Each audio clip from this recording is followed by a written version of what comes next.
Ekibuuzo kyaffe ekisoose olunaku olwaleero kisibuse mu Baluumi. Mukwano gwaffe Nziza Ngabo yatuweereza ekibuuzo ng'agamba nti Abaluumi 10 ngotyo essuula ey'ekkumi olunyiriri lw'ekkumi kitegeeza ki omuntu okukkiriza n'omutima gwe era n'ayatula n'akamwa ke? otyo ayongerezaako bino nti bwe baba batwatuza obulokozi twogera nti nzikiriza n'akamwa kange otyo Mukama amannya gange agajje mu kitabo ky'abafu agasse mu kitabo ky'abalamu. Nzikiriza olwaleero nti ggwe mulokozi wange era ndokose. Kino kye kitegeeza okwatula. otyo Awe wali ekibuuzo kye. N'agamba nti ate ndaba mmwe bino mmwe temubyogera. bibuuka bubuusi Kakati ye yeebuuza bino bye babaatuza bye twogeddeko bye waggulu. bituufu Bye bituufu kye kitegeeza okwatula. twebaza muganda waffe oyo okubuuza ekibuuzo ekirungi bwe kityo. Waliwo ensonga lwaki tetubyogera ebyokwatuza abantu ku lw'ensonga nti mu programu eno Bayibuli egamba kiwe tunamalira okuyiga ng'abantu bategedde okwatula kyeki. Mu kukitegeera bino olina okubimanya. Oyatula ki? Oyatulira ani? Otyo. Oyatula otya? Otyo. Oyatula ddi? Ofunamu ki ng'oyatudde? Ebyo byonna bikulu. Ebibuuzo bw'omala okubiddamu kati osobola okutegeera okwatula okw'amazima kwe kuliwa. Naye tulina kubiddamu na kigambo kya Katonda, si na ndowooza z'abantu oba engeri gye balabamu ebintu. Tujja kumuwa ne background era emabega w'okwatula okwo kwayogedde tusobole okumuyamba okutegeera kituufu kikyateekwa okukola. Naye ndowooza olunyiriri lwajuliza lwe tuba tusooka okusoma agambye Baluumi 10:10 sooka olusome tutandikireko. Baluumi agamba atya? Baluumi 10:10 otyo? Baluumi 10 Baluumi 10:10 agambye otyo nti kubanga omuntu akkiriza na mutima okuweebwa obutuukirivu era ayatula nakamwa okulokoka. otyo kale ekigambo kyensinga okwagalawo omuntu akkiriza na mutima gwe okuweebwa obutuukirivu ayatula n'akamwa ke okulokoka. Ekigambo okulokoka awo tulina okukyawula. Waliwo okulokoka okw'okuva mu kibi n'okubula n'obutali butuukirivu nodda mu nkolagana ne Katonda ekuleetera okunaazibwako ebibi n'otuuka mu butuukirivu buli bwayogeddeko nti omuntu akkiriza n'omutima gwe n'afuna obutuukirivu n'ayatula n'akamwa ke okulokoka. Obulokozi obuli awo obutuleeta mu kuzimba enkolagana ne Katonda ne tubalibwa nga tuli batuukirivu ne tunaazibwako ebibi byaffe ne tubeera abalokoleddwa era abalindira obwakabaka bwe obwo bulala. Kati waliwo n'obulokozi obw'eddiini obw'enzikiriza. Enzikiriza eyavaayo nenoonya erinnya ne ligibula neyeetuuma ekigambo okulokoka. Kati ekigambo okulokoka ne bakijjamu erinnya ly'enzikiriza nti obulokole oba mulokole. Yes. Kati awo obuzibu bwe bujjira nga bwe tugamba omukristaayo. Ekigambo obukristaayo kitegeeza omugoberezi wa Yesu. Christian. Nti era baatandikira eyo mu Sessaloniika n'ewalala okubayita abakristaayo kubanga baali bantu ab'ekkubo. Kubo kiri bayogerako bagambanga Christ is the way. Kristo ly'ekkubo, Kristo ly'ekkubo, ne babatuuma abakristaayo. Mwe muva ekigambo abagoberezi b'ekkubo. Abakristaayo batuumibwa abakristaayo kubanga obulamu bwabwe bwonna bugoberera Kristo. Eyo si ddiini. Kasita obukristaayo bufuula eddiini, otandika ofuna ekika ky'obukristaayo ekitagoberera Yesu naye nga bakristaayo. Actually kantandikire eyo. Okimanyi nti Yesu yakwata amateeka ga Katonda gonna, teyamenya munalimu. Ne ge baali baagala okubuzaabuzanga erya Sabbiiti nalyo n'alitereeza buyiteeko okubeera. Okimanyi nti waliyo obukristaayo buyigiriza nti amateeka gaavaawo. Okimanyi nti waliyo obukristaayo obwasangulamu agamu ne busigaza agamu. Buyitibwa bukristaayo, naye obukristaayo eddiini. So obukristaayo okugoberera Yesu. Gobadde okimanyi nti enneeyisa ya Yesu Bayibuli egamba nti ku buli lunaku olwa Sabbiiti yagendanga mu kuŋŋaaniro nga bwe yali empisa ye. Kati gobeera otya omukristaayo nga ku Sabbiiti omulala agenda mu kuŋŋaaniro? Gwe wali obukristaayo bugamba nti Sabbiiti teriiwo. Kati ekintu kyonna bwe kijjibwa mu kukola kwakyo ne kituumibwa eddiini, abannaddiini bano bakyezza ne kiva mu mulimu gwakyo, kati bo ne batandika okukizimba nga bwe baagala.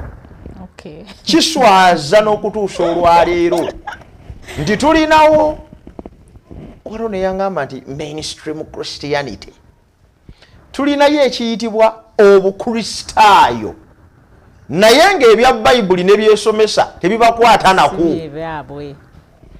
That is complete defamation. It is an abomination. Despicable. Tolina bw'oyinza na kukinnyonnyola nti omuntu oli mukristaayo naye tobatiza nga Yesu bwe yabatiza.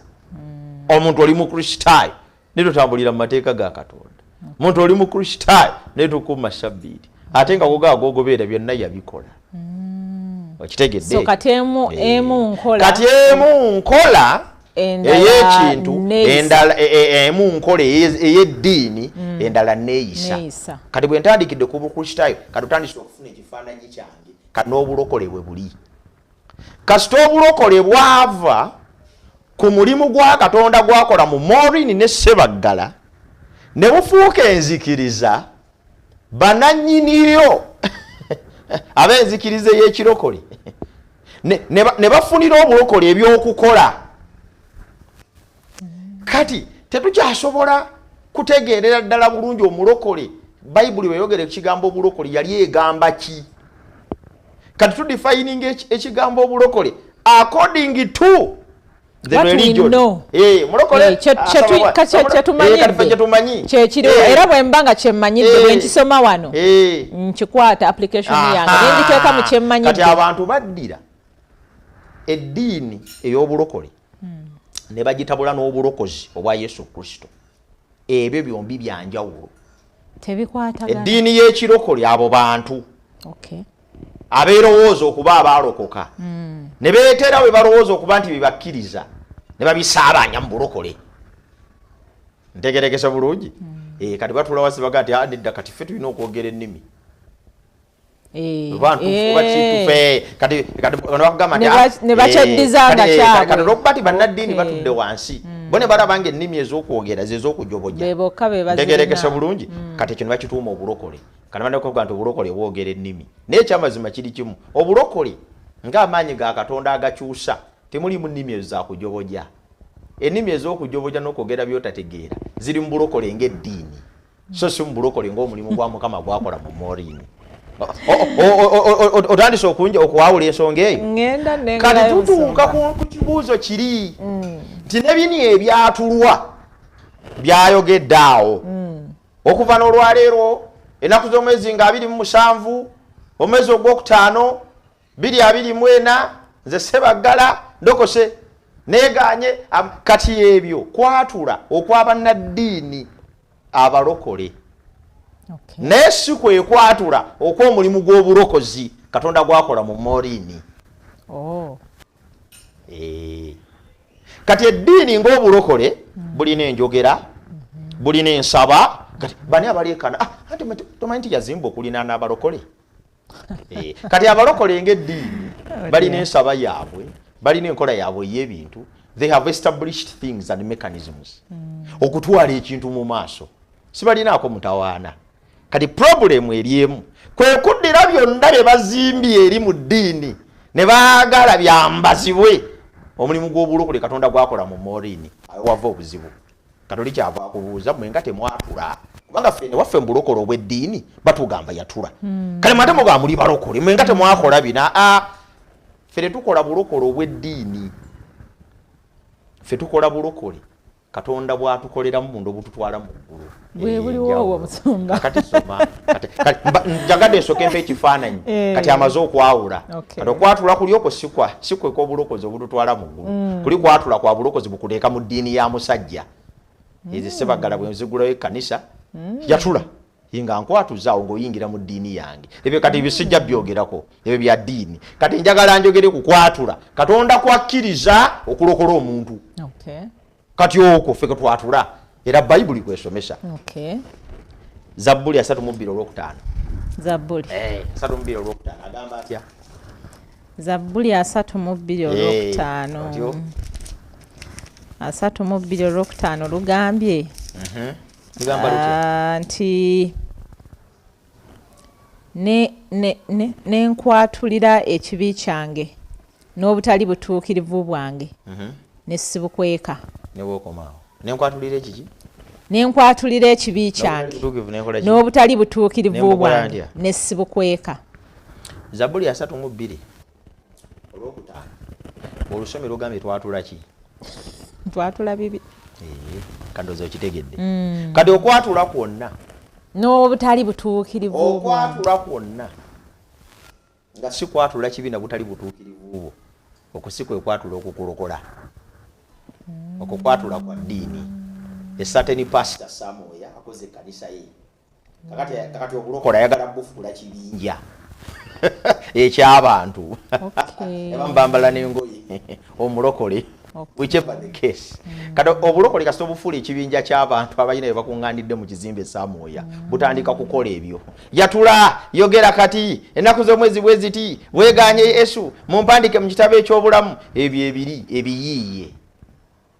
Kati ebiyiiye omanyi buli nzikiriza yonna ebeera nekituyita initiation enzikiriza characteristics of sects or religions. The first characteristic is initiation.